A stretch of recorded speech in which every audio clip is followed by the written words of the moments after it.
performers. Definitely. Are there any questions? Hands high. Questions, responses. Come on, don't be shy. Reactions, dances, back there. I just wanted to thank you all so much for sharing so much about like your gender issues and making your own family. It was really, really strong.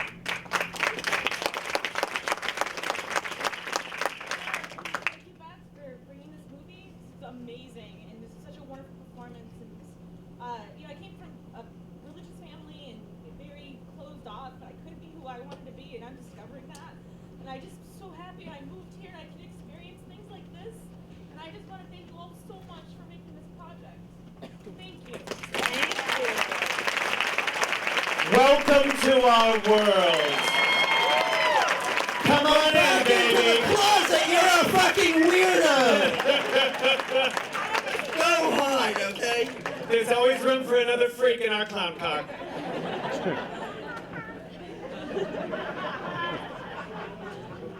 Anyone else? Yes, right here. So how, for the performers, what did you think about seeing yourself in the film, not necessarily just in terms of how you look doing your performances, but what was it like opening up and sharing that and seeing it on a big screen? The question is for the performers about how it was to open up on screen and see yourselves. Hi. A lot of my work is autobiographical, and I think it's really empowering to share your story. That's why I share mine so often, because for so long the details of my story were what exactly made me feel isolated and alone. And when you share your story enough times, people start coming up to you and going, yeah, that's my story too. And not only does it release you from this idea of being isolated and overly unique, which can be very lonely, but it also creates that bridge for that person as well. So when Beth came to me and we talked about being really open on camera, my work really goes into that anyways. So it's just a matter of me trusting the person that's capturing it. Which she didn't at first. She wouldn't let me in. I had to keep knocking on that door. I'm really picky about who gets a seat at my table, right? And I'm just gonna say this, and then I'll pass the mic and not say another thing. It is not hard to get people to document you when you walk around town naked. Right? It's not hard at all. Everyone wants to document you, but it's really difficult to find someone to tell your story in a way that you're proud of, and you did that. Thank you. I just want to say that I think I look a lot thinner in person than on film.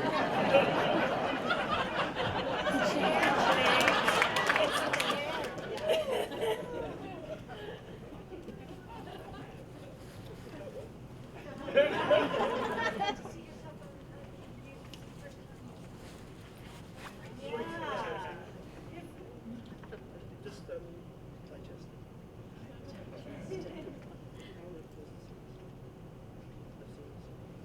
in this film? Okay. I have a question for Rosewood. What?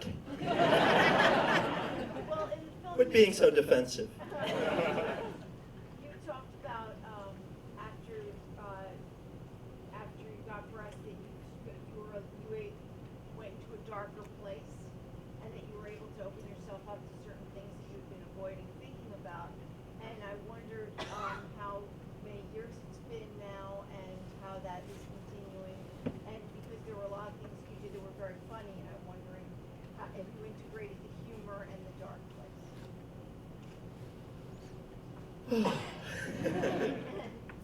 Well, I think the surgery was about 5 years ago now, and it's exactly what, we're all on the same page, and that, what Bob said. You find that, in the island of misfit toys, that the thing that makes you special are your differences. And so the more of that you can access, and the more that you're willing to go into.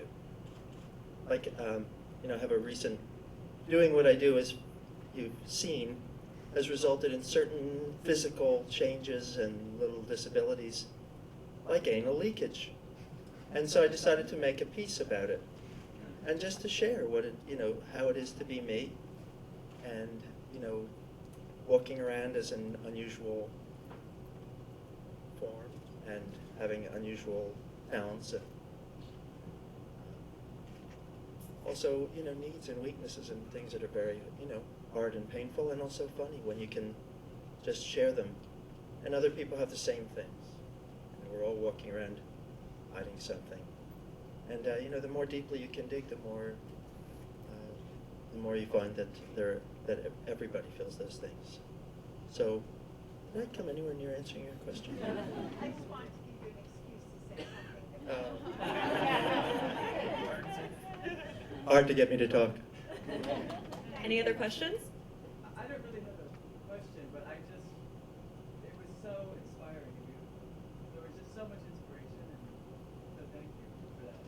I guess the question would be, what can we do to get this film seen by Missouri? Middle America. What can we do to get this film seen by Missouri? Well, Where yeah. Daryl comes from. Yeah. Oh. Well, that's what we're working on right now. It actually internationally we've done really well. It's going to be opening theatrically in the UK.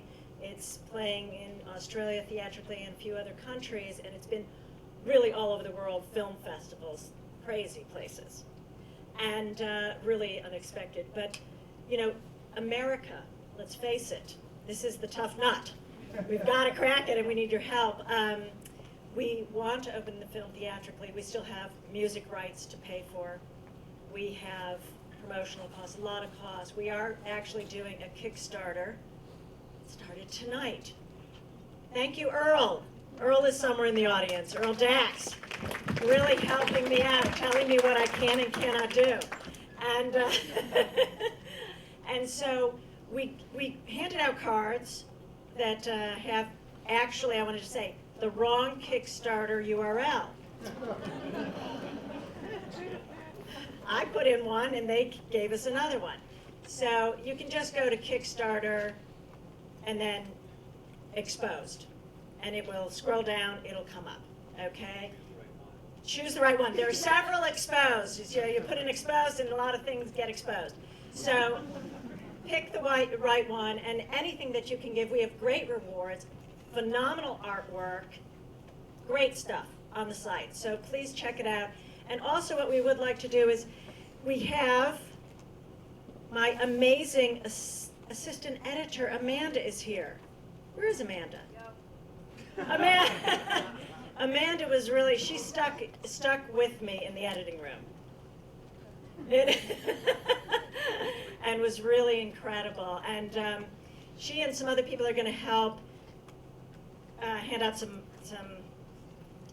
I'm sorry, I'm losing paper and pads and pens. And if you could give us your email addresses, that would be great. You can also then follow the film, Facebook us, all of that stuff. If you would be so kind to write your name with very good penmanship, I would totally appreciate that, because I'm the one who's going to be typing it into my email list. Okay, so that's what you can do. And just talk the film up, say what you saw. And that these are amazing people. I would love a question for Ben. Anyway, there's one. Actually, a question for Jim and both you, Beth, about the music.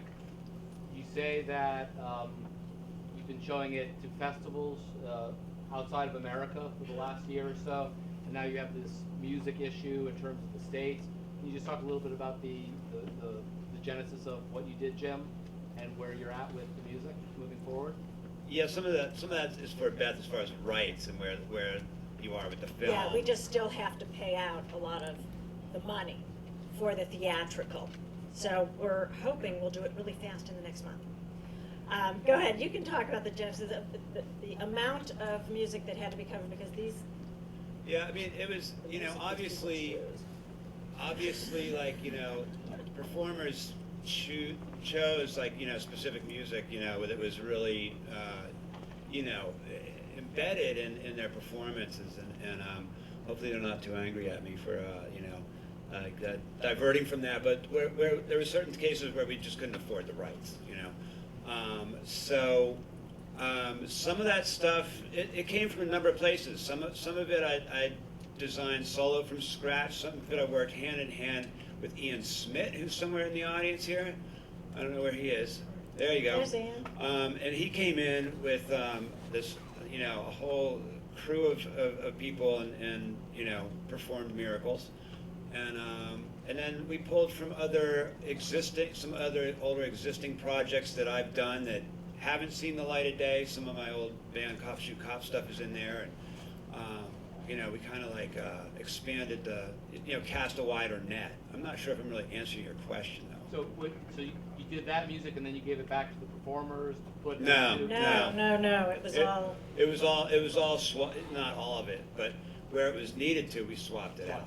Yeah, and so I was able to work with, you know, either a rough cut of it, where at least I knew like the basic, you know, intention, tempo, feel, mood, you know.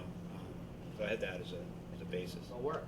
Yeah, thanks. It was amazing, especially the work that they did. Bravo, bravo, bravo. Especially, I just have to say, that very last number that Matt sings. Glory, Glory. The secret is, he did it to an Elvis Presley version. And so we had to totally redo all the instrumentation in a different way. And Matt, that was Matt. That was Matt in the studio, actually, and we had to sync it up to the film. They did such an incredible job, Matt and Jim and the whole team. Really beyond.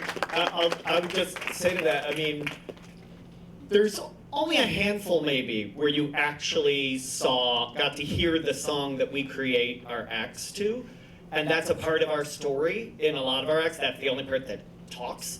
So that's huge. That's huge. It's basically someone came in and dubbed our performance in a foreign language or something or other. So it's a major job. I mean, you took part of our fucking stories. So, you know, really, kudos. And, you know, the more rights we can get, the more you'll hear, you know, the original story, but really beautiful, nice dubbing. Congratulations again, and thank you very much for sharing. Yes, thank you so much. And if you don't mind, the pants should be going in the aisles, or when you go out, if you could sign them up. Can I get where's Amanda? Can we like get them up here before people leave? Okay? Thank you so much for coming out, and please spread the word.